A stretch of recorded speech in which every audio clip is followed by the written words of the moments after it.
Hello students, today our topic is force between two charges in terms of their position vector। ਇਸ ਤੋਂ last article ਆਪਾਂ ਕੀਤਾ ਸੀ last video ਦੇ ਵਿੱਚ force between two charges in vector form, Coulomb's law in vector form। ਤਾਂ ਕੀ difference ਹੈ ਇਹਨਾਂ ਦੋਨਾਂ ਚਾਰਜਿਸ ਦੇ ਵਿੱਚ। ਉਹਦੇ ਵਿੱਚ ਆਪਾਂ ਕੀ ਲਈ ਸੀਗੀ ਕਿ ਇਨ ਮੈਗਨੀਟਿਊਡ ਕੀਤਾ ਸੀ ਪਹਿਲਾਂ ਇੱਕ ਸਿੰਪਲ ਆਪਾਂ, ਉਸ ਤੋਂ ਬਾਅਦ ਕਿ ਮੈਗਨੀਟਿਊਡ ਨੂੰ ਕਨਵਰਟ ਕੀਤਾ ਸੀ ਵੈਕਟਰ ਫਾਰਮ ਦੇ ਵਿੱਚ। ਕਿਉਂ ਕਨਵਰਟ ਕੀਤਾ ਸੀ ਕਿ ਮੈਗਨੀਟਿਊਡ ਦੇ ਆਰਟੀਕਲਸ ਦੇ ਵਿੱਚ ਉਹ ਕੀ ਦੇ ਰਿਹਾ ਸੀ, only magnitude not direction. To find out the direction we are converted this law in a vector form. Now in position vector means ਆਪਾਂ ਨੂੰ ਕਿ it tells the position of the vector in two dimension. वो जो आप first जो इन vector form किया वो article से अपना इन वन डिमेंशन, ये है कि in two dimension. Consider same let a two charges Q1 at point A, Q2 at point B at a distance R। दोनों विच डिस्टेंस R आ कि फोर्स कितनी अप्लाई कर रहा Q1 ते कितनी फोर्स लग रही है F12 means force on charge Q1 due to Q2 and force on charge Q2 due to Q1 उनकी इदा लिखते आप F21। And units vectors same अपना लास्ट वाला ही आर्टिकल है। लास्ट आर्टिकल्स दे विच आपां की कीता सीगा कि टू अपना वैक्टर्स कंसीडर कीते सीगे, किहड़े वैक्टर सीगे Q1 एंड Q2 ते जिहड़ी फोर्स लग रही आ Q1 ते जिहड़ी फोर्स लग रही आ किहदे कारण लग रही आ Q2 दे कारण। तो उन्होंने आपां किद्दां लिखना F on Q1 due to charge Q2 and similarly Q2 पर जिहड़ी फोर्स लगदी सी F21 force on charge 2 due to charge 1। और इन्हों के पोजीशन वैक्टर की सीगे, पोजीशन वैक्टर मीनस जी डायरैक्शनस दसदे आ। डायरैक्शनस दे विच की आऊगा अपने कोल कि Q1 आ जिहड़ा किहड़ी डायरैक्शन पॉइंट आउट करदा वा Q2 नूं। तां आपां इहनूं किहदे नाल डिनोट करांगे, it is denoted by मीनस Q1 तो अपना ऑब्जैक्ट चलना टूवर्ड किहदे चलूगा Q2 दे। तो आपां इहनूं डिनोट करांगे R12 एंड सेम Q2 तो वैक्टर चलना किधर डिनोट करना इहनूं आपां R21। This unit vector give the direction of the unit vector tells the direction of the vector। and now we take a coordinate frame OXYZ from center point O। we take a two charges Q1 Q2 at a distance R1 vector and R2 vector। this line is same as we done in a vector form, only position vector R1 and R2 from the coordinate frame of the center point O from the Coulomb's law in vector form। की result आया सी अपने कोल from the Coulomb's law in vector form F21 is equals to 1/4 pi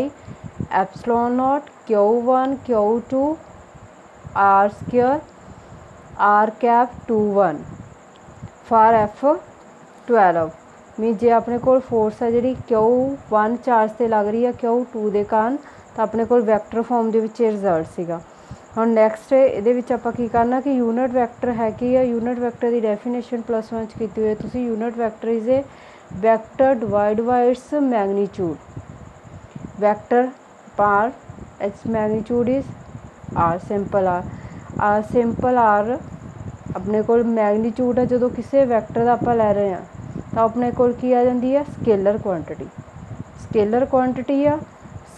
quantity ते दोने same आ, vector quantity का magnitude लै लिया, ये भी की बन जूगी स्केलर क्वांटिटी। तो नैक्सट इन्हों क्रॉस मल्टीप्लाई करो की आ जूगा R r unit vector 2 1 is equals to r vector means vector किदे इक्वल हुंदा वा multiplication of magnitude of vector and direction r magnitude r cap direction दो डायरेक्शन ਦੇ ਮੈਗਨੀਟਿਊਡ ਦੀ multiplication ਇਹ ਕੀ ਬਣਦੀ ਆਪਣੇ ਕੋਲ ਵੈਕਟਰ r ਤਾਂ ਇਹਦੇ ਵਿੱਚ ਆਪਾਂ ਨੂੰ ਚੇਂਜ ਕਰਨਾ ਇਸ ਫਾਰਮ ਦੇ ਵਿੱਚ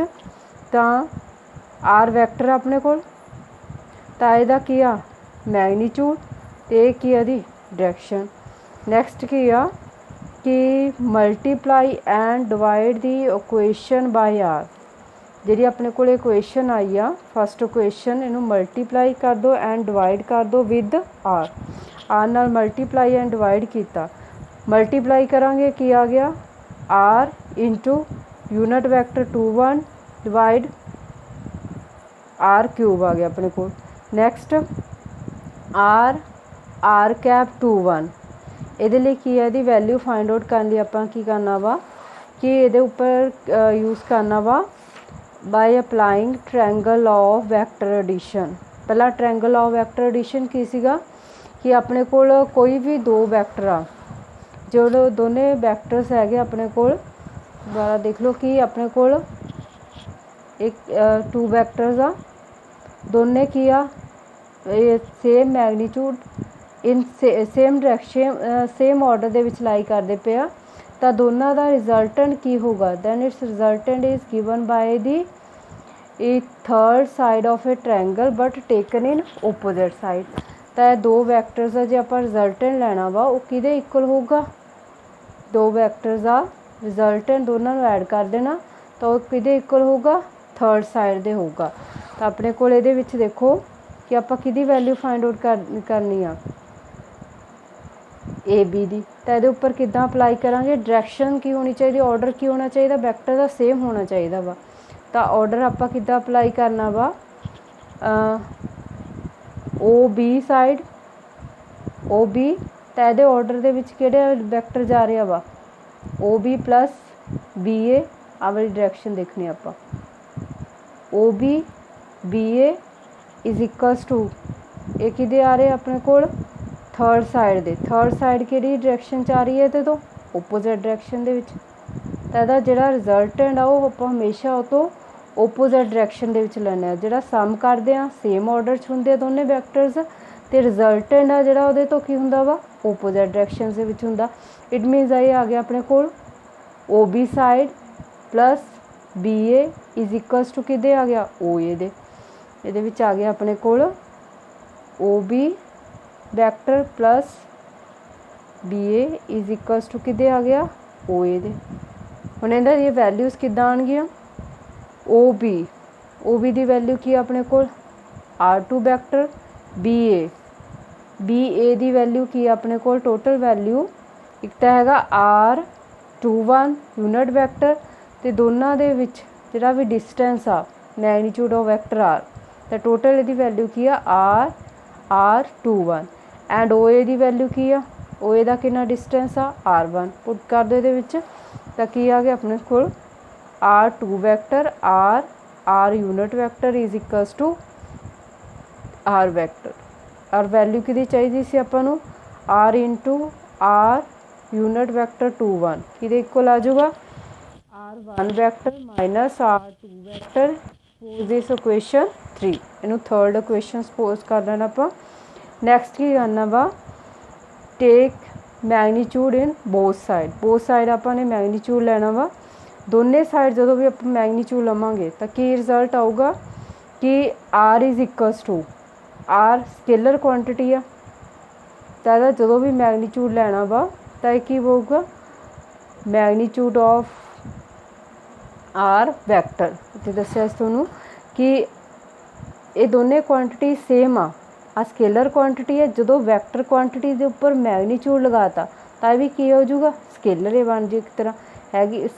है ये वैक्टर क्वांटिटी जो मैग्नीट्यूड लग गया भी कि इक्वल आ जानी है स्केलर के इक्वल ही आ जानी है तो मैग्नीट्यूड ऑफ